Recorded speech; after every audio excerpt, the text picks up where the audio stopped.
immigrated from the Philippines when I was 2 years old. I immigrated here March of 1997. I I came here 2018. There are around 200,000 to 300,000 immigrants from the Philippines to the United States every year, ranging from employment to familial reasonings to education.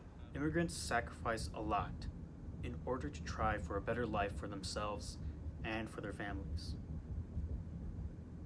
One individual who is the son of immigrants and who immigrated at a very young age is my longtime friend, Kuya Emerson. I wanted to interview Kuya Emerson because I knew he offered a unique perspective as an immigrant and as a Filipino American. Kuya Emerson immigrated from the Philippines at the age of 2. He grew up here in the United States. I wanted to capture that experience, his unique experience, especially with bullying and fitting in with other kids at school. Definitely the fitting in part, as a kid, because it's like, whoa, why, you sometimes you get stares from the class too, because we're kids. We don't know what's really out there yet. So when I first went to class, I was like I mentioned earlier, like, why am I the only, like, brown kid here?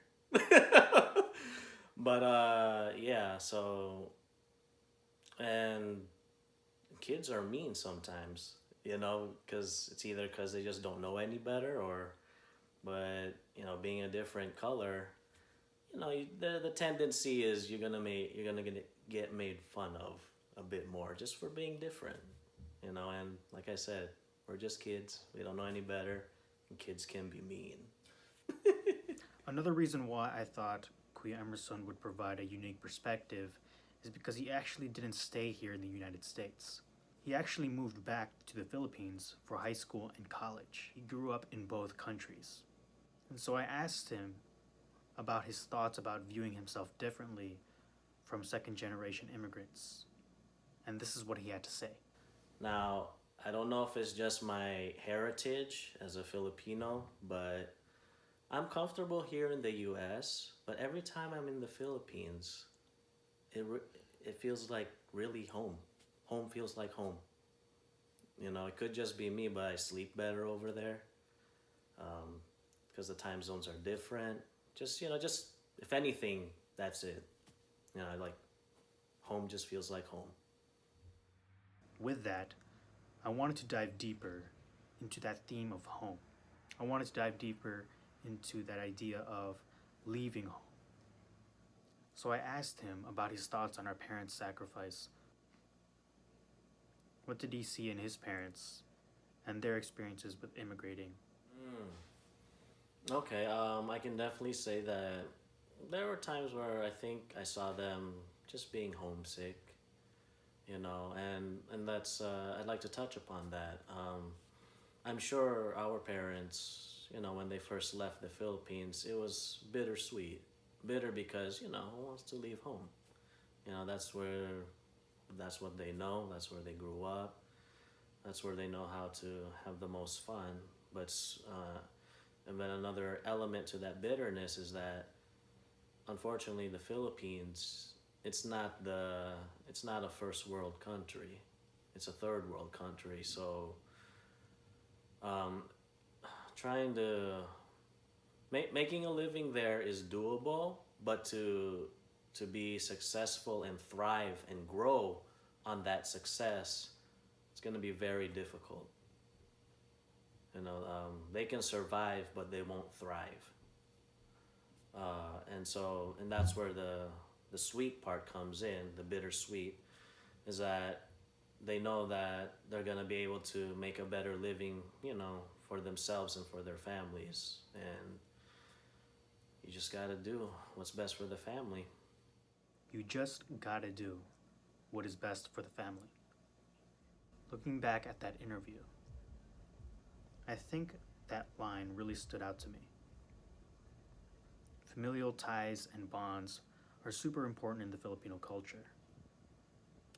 and thinking of how much our parents sacrificed to immigrate to the United States, they really sacrificed a lot.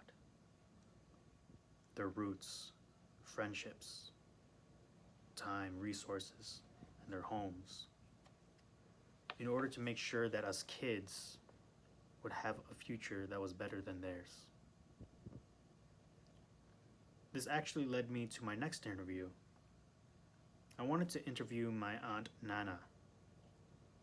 To provide some context, she immigrated in '97 after marrying my uncle, who was already a United States citizen.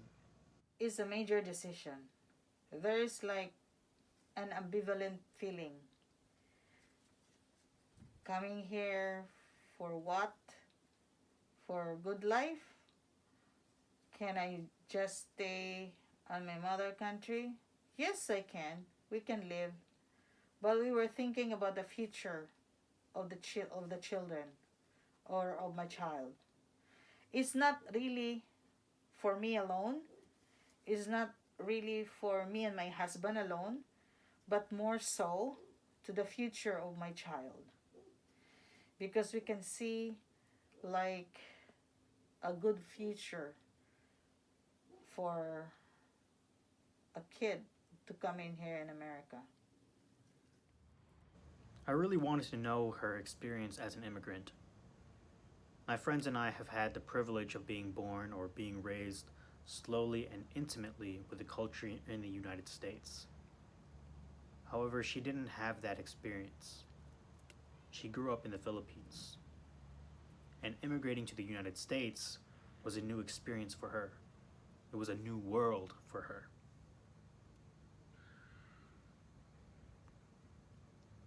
The thing is, when I first came in here, I looked through the window of my sister-in-law's house and I said, this is not what I thought about America. Because what I thought about America is like in the movies. But when you are on subdivision, a residential subdivision, this is a lonely place. Where are the people around? There's no people walking. Everybody is, it's so quiet and it was so lonely that I wanted to go home. Because in the Philippines, you can see people everywhere.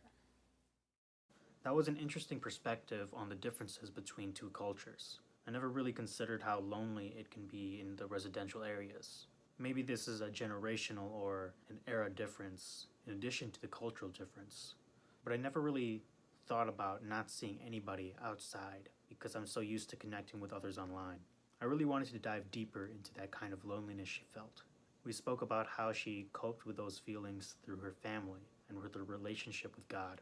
We ended our interview with her thoughts on where the Filipino American community is and where it's going. I hope that they'll not forget where they come from.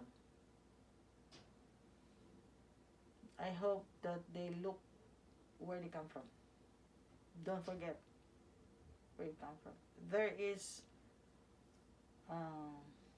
saying in Tagalog, ang hindi lumingon sa pinanggalingan ay hindi makararating sa paroroonan. What does it mean? You have to look back to get through. Yeah. So that's what I hope for our Filipino community. And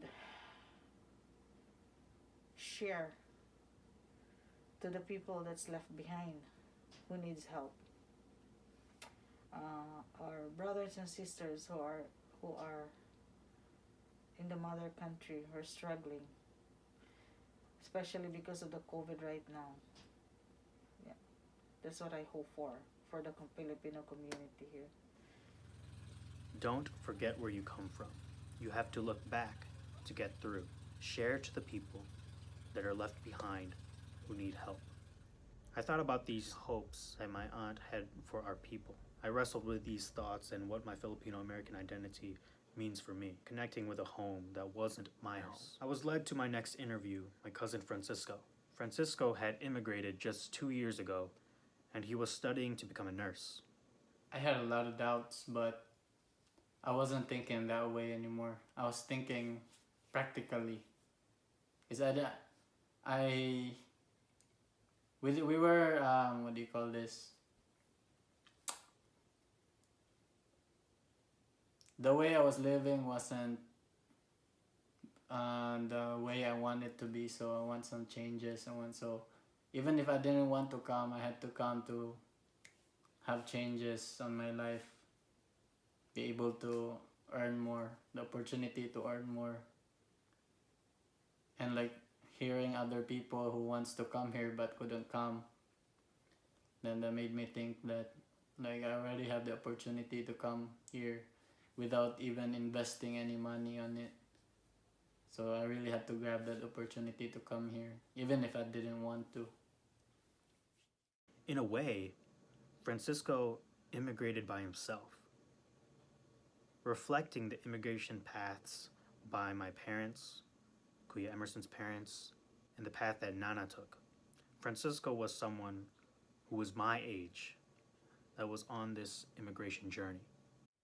It was all of it was homesickness, and since I was gonna see my mother for the first time in like forever, I also felt excited. So I was really torn between those emotions. A part of me wanted to come home immediately, but a part of me was excited to experience that new feeling of being with my mother's family. I don't know what it's like to live being torn between two homes, thousands of miles apart, to live in a foreign land. It's not that simple to say it's a home, especially with that feeling of loneliness as an immigrant in the United States.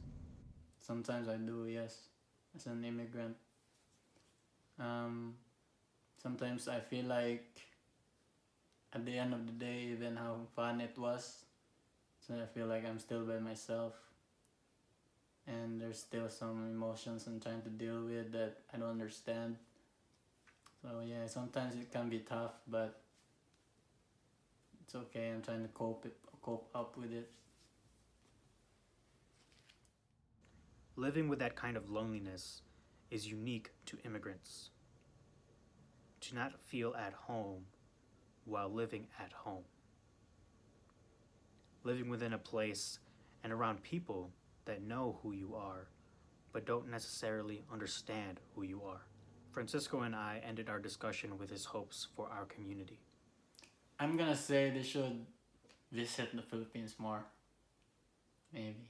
Just to, know where you're from, know where your home is, enjoying it, and, always remember that you're a Filipino. I wanted to conduct this project in order to learn more about that process of immigration, to hear the stories of those that sacrificed and for those that paved the way for the second generation. I also wanted to understand those emotions of leaving everything behind in the hopes of earning and obtaining something better. To learn about that loneliness of living at home while not being at home. To learn about the roots from which I came from.